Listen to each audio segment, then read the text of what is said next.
அடங்கிய கடல் சீற்றம். கடலுக்கு செல்ல மீன்வளத்துறை அனுமதி.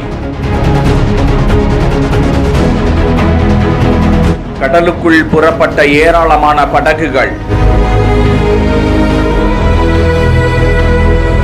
வங்கக்கடலில் உருவாகியுள்ள குறைந்த காற்றழுத்த தாழ்வு நிலையால் கடல் கொந்தளிப்பு காரணமாக ராமநாதபுரம், ராமேஸ்வரம், மண்டபம், பாம்பன் மீனவர்கள் யாரும் கடலுக்கு செல்ல வேண்டாம் என்று மீன்வளத்துறை அறிவித்திருந்தது. இந்த நிலையில் காற்றின் வேகம் குறைந்து விட்டதால் இன்று பாம்பன், மண்டபம், கீழக்கரை, ஏர்வாடி பகுதியை சேர்ந்த மீனவர்கள் மட்டும் கடலுக்குள் செல்ல மீன்வளத்துறை அதிகாரிகள் அனுமதி வழங்கியிருக்கிறார்கள். 3 தினங்களுக்கு பிறகு பாம்பன், கீழக்கரை, ஏர்வாடி, மண்டபத்தை சேர்ந்த மீனவர்கள் இன்று கடலுக்குள் புறப்பட்டு சென்றிருப்பது குறிப்பிடத்தக்கது.